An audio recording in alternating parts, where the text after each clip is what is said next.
필리핀에 9주 동안 어학연수 이렇게 어학원 다니기로 했는데 코로나 때문에 2주 만에 다시 복귀를 하셨고 필리핀 어학원이 재개되고 나서 정상 활동을 시작하고 나서 6개월 후에 환불을 해주겠다라는 거잖아요. 네, 맞아요. 근데 우리 상담자님 같은 경우는 이게 시간이 길어지니까 한국에서 연결해준 유학원이 좀 책임을 져달라 이건데 이게 네, 맞아요. 지금 이제 소송을 좀 해볼까 생각 중이신데요. 저희가 송득범 변호사님이 옆에서 체크 계속 하시면서 네. 듣고 계셨습니다.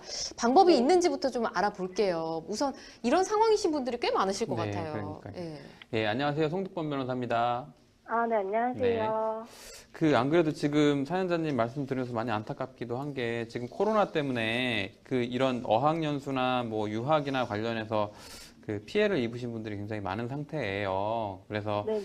요 분쟁이 좀 많고 좀 해결책이 좀 나와야 되는 상황인데 그 계약 당시에 아까 말씀을 들은 바로는 유학원을 통해서 어학원과 연결이 됐고 그에 대한 비용을 유학원에다가 납부를 했다라는 말씀을 들었는데 유학원에 네. 처음에 이제 이 어학연수 프로그램을 신청을 할 당시에 작성한 계약서도 지금 갖고 계신 거죠, 그러면? 네, 계약서 있어요. 그 계약서에는 방금 전에 저와 지금 사연 설명해 주신 내용처럼 그런 어학연수에 돌발적인 어떤 사정이 생겼을 경우에 환불 절차에 대한 책임이나 그런 부분에 대한 게 혹시 명시되어 있는 내용이 있을까요? 계약서에? 제가 알기로는 네. 거기에 계약서 조건에 네. 뭐 환불 절차나 이런 네. 게 다 적혀 있다고 하더라도 네. 지금 코로나 사태 같은 경우에는 네. 그 누구도 예상하지 네. 못했던 경우기 때문에 네. 계약서에 있는 내용과는 별개라고 계속 얘기를 하시거든요. 아, 그래요. 그러니까 제가 그걸 여쭤봤던 이유가 일단은 의뢰인께서 그 소비자 보호원에다 일단 한번 구제 절차를 신청을 해 보셨기 때문에 그 부분에 대해서 일반적인 내용 이외에 특수한 사정이 있는지 제가 한 번 더 확인차 여쭤봤던 거였고요. 네. 일단은 그러면 일반적인 범주에서 제가 설명을 드릴 수밖에 없어서 말씀을 하나를 네네. 간단히 드리면 아까 처음에 말씀드린 것처럼 코로나 사태, 그러니까 이거는 누구의 잘못도 아니고 외부적인 사정으로 인해서 유학원이나 어학원 등과 관련해서 분쟁이 좀 많이 벌어지고 있거든요. 근데 네. 다만 관계 규정 등에서는 유학원을 지위를 어떻게 인정하고 있냐면 유학 수송 대행업이라고 명칭을 쓰고 있어요. 그래서 국내 소비자가 해외 유학이나 해외 어학연수를 원할 경우에 유학에 대한 필요 절차와 수송 절차를 대행한다는 의미고요.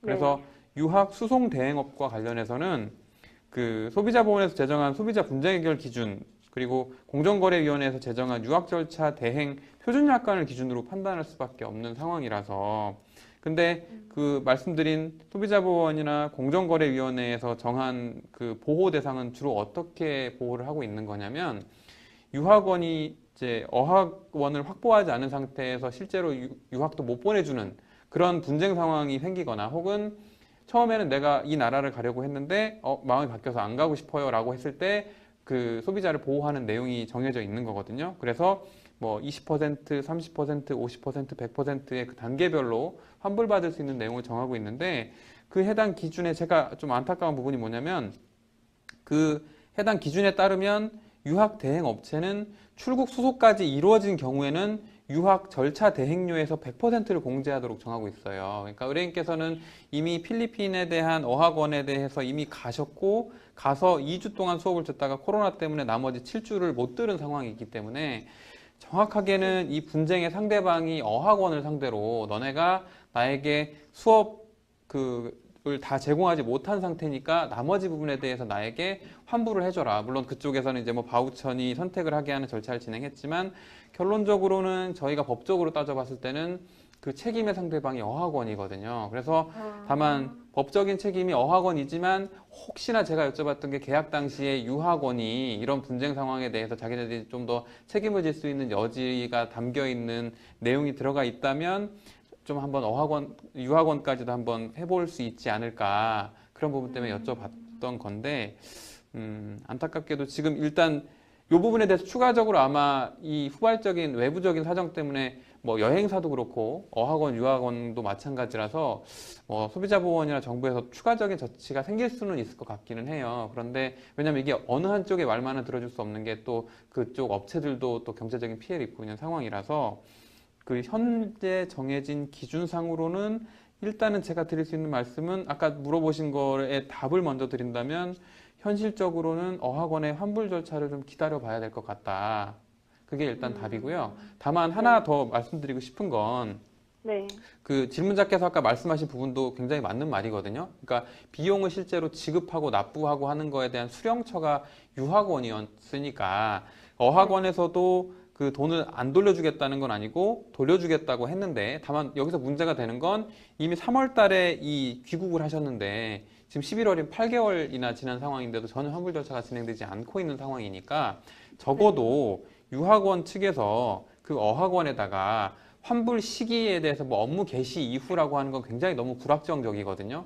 그러면 네. 최소한 뭐 2020년 12월 말일까지 혹은 2021년 6월까지 등 그 확정 기한을 좀 그 유학원에서 어학원에다가 독촉을 해가지고 환불 절차를 도와주는 식으로 압박을 좀 해야 될 것 같아요.